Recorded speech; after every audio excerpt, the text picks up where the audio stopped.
Good morning, everyone, and welcome to the final PI Friday of 2015.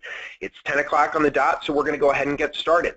My name is Brandon Wilson, and I'm the training specialist here at Advisa. And I want to take a minute to answer some frequently asked questions. So the slide deck from today's presentation will be available after the session on our website. Please go to the Analyst Resource page. You may want to take note of this URL because this page is only for certified analysts. It's not linked to any menu or tab on the Advisa website. We are recording this webinar and can provide you with access. Just contact either myself or your consultant. Feel free to add any questions into the question box on the right of your screen. At the end of the presentation, I'll make sure to leave some time to respond to each one. Okay, with that out of the way, I want to begin with a question. In general, on a scale of 1 to 5, how well do you think you manage your time? So 1 being you feel that you're always running to catch up with your calendar and never actually finishing the things you want to. 5 being that you feel you're in complete control of your time and at your maximum efficacy. So I'm going to give you a minute to respond. So we're getting quite a few responses here. I'm seeing that nobody feels like they don't manage their time well. We're getting a lot of people around 3 and 4. Okay, great. So that's really interesting. And for the next couple of minutes, I want you to take off your PI hats. So don't worry, we'll put them back on. It's not a rare occasion that I look at my to-do list, then at my watch, then at my calendar, and think, there is just never enough time. And that's when I begin to prioritize. So I break down those to-do items by urgent versus important. Preparing for a new training in 2 weeks is important, but it's not urgent, so I put it off. Sorting a profile packet for tomorrow's training is important and urgent, so I'll make sure I get to that. On and on through the list. Okay, so now I've prioritized. I've decided what I'm going to work on now versus what I'm going to put off for later. So it's time to get started. Then my computer pings to let me know that I'm supposed to be on a call with a client. That ends the same time my meeting begins. The next it takes me to when I'm supposed to be meeting a friend for a drink after work. And it's not a rare occasion that by the time I'm meeting my friend, I'm completely devoid of energy. That, on top of the fact that my to-do list isn't getting any shorter. Funny how those lists seem to grow when you're not looking. And that cycle begins again the following morning. As you can probably tell here, I would rate myself between a 1 and 2 on the how well do you manage your time question. I'm not the best time manager. There's a great quote from John G. Miller, an author who writes quite a bit about personal accountability. He says, "We tend to teach others what we need to hear ourselves." Makes me think back to when my mother used to say, "Brandon, you're not listening." Anyway, today I'm going to talk to you about something quite a bit. And my hope is that it will shift your perspective. Today's topic is manage your energy, not your time. If you Google time management right now, you'll be presented with strategy after strategy, tool after tool, program after program. And I'm not saying that they aren't great tools, programs, etc., that help you to prioritize and focus. What I'm trying to say is that if you focus just on your time, you're missing something crucial. So, what's the difference between managing your time and managing your energy? Well, they do have one thing in common. They're both resources. But as far as resources are concerned, they are on opposite ends of the spectrum. Time, on the one hand, is finite. A day, 7 days in a week, 365 days in a year. That is not going to change, no matter how hard you try. Energy, on the other hand, is renewable. Let me show you what I mean. I want you to grab a pen and a piece of paper right now. And I want you to draw a line down the middle of the page so you have 2 halves. Think about your last 2 weeks. On the left-hand side of your paper, write down at least 3 activities that you did at work that energized you. I'm going to give you a few seconds to go ahead and do this. So for me, everything that I wrote down on the left-hand side had to do with delivering training. PI training, frontline management training, conflict management training, coaching for results. There's just something about being in a room with people and helping them to see the world in a different light that is invigorating to me. On those days that I was training, I would walk out of the office feeling energized, confident, ready to take on the world. Okay, now on the other half of your page, I want you to write down at least 3 activities that greatly depleted your energy. So go ahead and take a few seconds and do that. So on my page, everything that I wrote down on this side falls into one of 2 categories. The first is prep work, sitting at my desk alone sorting profile packets or reading through materials I'm going to have to deliver for the first time. The other category is concerned with more big, undefined, long-term projects, work that has no clear structure where I don't know exactly what is expected, stuff I just have to figure out and do without much feedback. Those 2 categories suck the life out of me. And on those days when prep and project work were my focus, I would walk out of the office ready for a cocktail. And the first key point here is this. We feel energized, alive, and at our best when we get to use our strengths at work and pursue our passions. If we can better align our work with both our strengths and our passions, we are going to be more productive and therefore more valuable to our organization. The second key point, and this can be a tough one to realize, is that we are in control of the choices we make every single day. Now, that's not to say I should just make the choice to stop doing prep work just because it's de-energizing. I can't deliver great trainings without doing the prep work. We're all going to have to do things from time to time that aren't the cat's pajamas, so to speak. But how can we better manage our energy so that we are more productive and valuable in the time we have at work? And how can we make better decisions every day that help us to align our work with our strengths and passions? I'm going to present 3 tips that have been incredibly helpful to me, and I hope that they'll be helpful to you as well. So firstly, what I want you to do is grab a coffee or a glass of wine or a few fingers of bourbon and spend 30 minutes reflecting on what gives you energy and what makes you happy. It's like the exercise we did at the top of the webinar. List those things out. Then list out the things and people that drain your energy and steal your time. Then, and here's the big tip, identify one change you can make so that you're doing more of what gives you energy and less of what doesn't. About a year ago, I sat down with a cocktail and did just this. I laid out what I enjoyed about my job and what was draining me. And it came down to what I stated above. I love to be in front of a room facilitating trainings. Let's pull our PI hats back on. Here's my profile. So it's not surprising that training energizes me. As a high B, I'm connecting positively with people all day long. As a high C, I get to follow my process at my pace. And as a high D, I know exactly what is expected of me.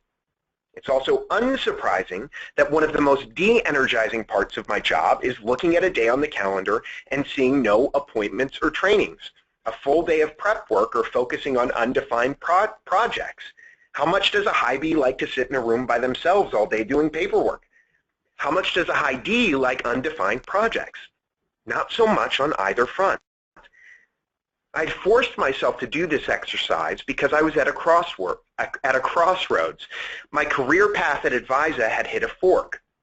I could go one of 2 directions. I could have continued being the training specialist, training for about 50 to 75% of my time, or I could have moved to more of a coordinator of training role, training 25% of the time and coordinating 75% of the time. There would be a pay bump, it's true, but it was going to come with many more undefined project days and quite a bit of time working solo in the office. After some reflection and weighing out the costs and benefits, the choice was easy. I get energy from training, working alone in the office. So I made my decision. After the webinar today, I would encourage you to think about your profile. Look at your highest drive or drives and ask yourself, as a high A, am I able to have an impact on the world around me? Do I have the autonomy to bring about change within my organization? If I'm a high B, am I able to influence the attitudes and opinions while positively connecting with the people around me? Do I have the ability to get people excited about my ideas? If I'm a high C, am I able to familiarize myself with the people I work with and the processes of my day? Do I have a work family that cares about me? If I'm a high D, do I know what is expected of me? Do I have clear direction as far as what I'm supposed to be doing?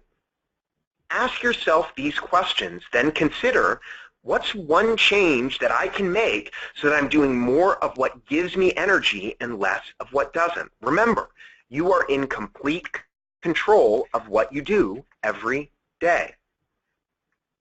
Tip number 2, remember, you can do anything, but you can't do everything. No, the word no is a complete sentence. Saying no to things that don't fit with your top priorities is liberating and important to do. It's what puts you in control of your life. The reality is that you will prioritize and protect the important few things only by saying no to the trivial many. You will either set your priorities or someone else will. There's no in between. The environment you allow is the one you create. And if you look at my PI, you probably wouldn't be surprised if I told you that this is one of my biggest struggles. I want to be helpful. I want to say yes, both internally with our consultants and externally with our clients. But there are many times where I reach a point where I'm spread so thin that my priorities get left to the wayside. And that can take a huge toll on my energy, not to mention my time. There's one more tip that I want to share. And it has to do with this. So it wasn't that long ago that I was doing a day-long PI training for young up-and-coming leaders in Richmond, Indiana. I was told that I had to open my presentation with a 20-minute intro that wasn't just a history of Brandon, where I had lived and worked, but an intro that somehow captured the connection between my passion, who I really was, and my work. And that's a tall order. And I had waited until the night before the training to start thinking about it. Good planning on my part. Needless to say, I was stumped. First of all, 20 minutes is a long time to talk about oneself, even if I am a highest B. Secondly, this wasn't something I had really thought about before. I felt like I was having a midlife crisis. Who am I? What are my passions? So I started thinking about my life and tried to find a common thread that ran through everything. I kept listing things out.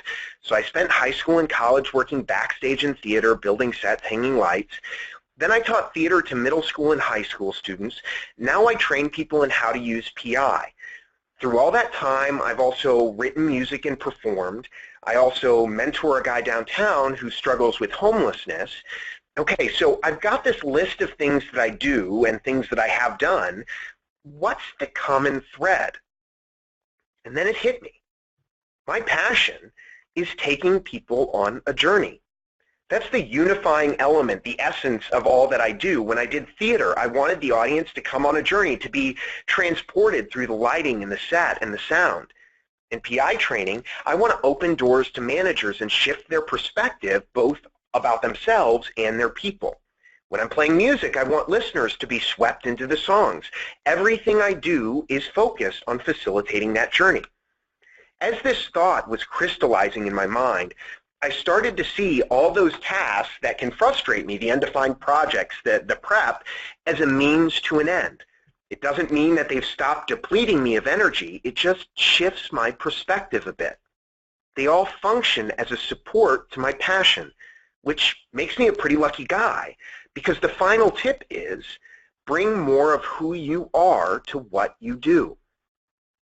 Prior to my employment at Advisa, there were 3 times in my life that I had to ask myself the question, what am I doing here? My passion had fizzled. I was finding myself coming home from work just exhausted. I would have enough energy to eat something, then put on a movie and fall asleep. It was overwhelming. I can now look back and completely understand where that exhaustion was coming from. My work wasn't fulfilling. I wasn't bringing who I was to my job.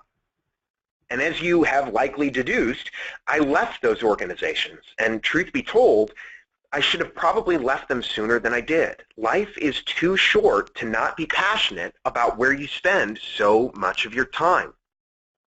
So ask yourself, what are my strengths? What are my talents? What is my passion? And do you get to use your strengths, your talents, your passions at work? If not, why? Are you in the wrong job? Are you working for someone you do not respect or for a company whose mission is uninspiring or unclear? What's stopping you from taking steps to create more alignment between who you are and what you do? Being a different person at work than you are in your non-work life is absolutely exhausting. Take the first step towards changing that. If it's having a conversation with your supervisor at work about taking on some new challenges, then set up a meeting to discuss. If it's talking to your spouse about a career change, then have the conversation. But don't sit around and wait for it to get better. Remember, you are the one in control. We started this webinar with the question, how well do you manage your time? I want to close with a better question. How well do you manage your energy? On a scale of 1 to 5, 1 being that almost all of your work is energy draining, and 5 meaning that almost every part of your work is energizing. So take a minute and respond.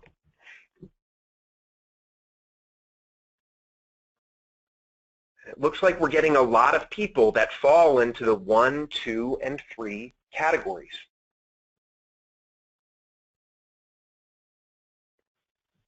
As we look towards the new year, let's all resolve to be more intense energy. Let's work to bring more of who we are to what we do, to make sure that where we spend our time is really at our highest point of contribution. The more that we can effectively manage our energy, the more productive, the more valuable, and the happier we will all be. And those are all good things. I want to leave a few minutes for questions. So go ahead, and if you have a question, type it into the question box on the right.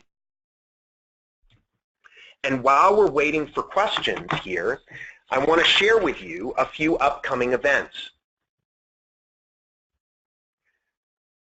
So we have some trainings coming up here in Carmel as well as in Grand Rapids, January 12th through the 14th, the 26th through the 28th. Those are the upcoming trainings that we have. We do have a PI refresher, which is free to all trained analysts. That's going to be February 2nd in East Michigan. I don't think we have the location quite nailed down yet. I'll let everyone know. We also have our Advisa Leadership Academy kicking off January 19th, and that happens here in our home office in Carmel. If you want to register for any of these events, just go to our website and click on the calendar, and you can find the dates and sign up from there. So let's take a look and see if we have any questions. And I'm not seeing any questions thus far. I'll stick around for a few more minutes in case some do come. Where will this webinar be located? We will, if you would like a copy of this webinar afterwards, you can either email us, or if you go to the Analyst Resources website, which is just advisausa.com/analyst-resources, it will be posted either later today or the beginning of next week. It'll be available. And I'm not seeing any other questions at this moment. So I did want to say, thank you so much for sharing this and for the opportunity to support your business. I hope everyone has a great holiday and a happy new year. We're going to put up a final poll. If you would like some help applying this topic to your business, you can sign up for a free 30-minute consultation.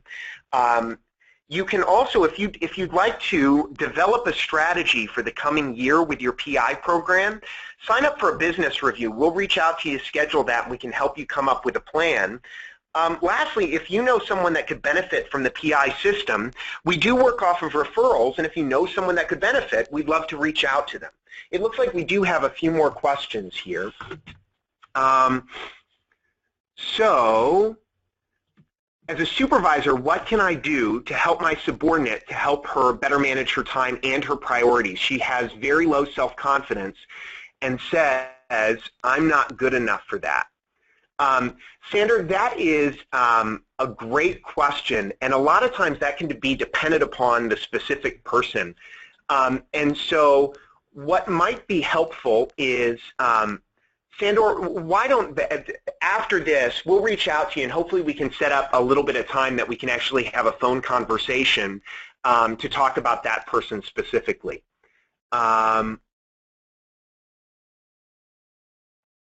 Okay. And I'm not seeing any other questions at this point. Again, I'll stick around for just a few more minutes here.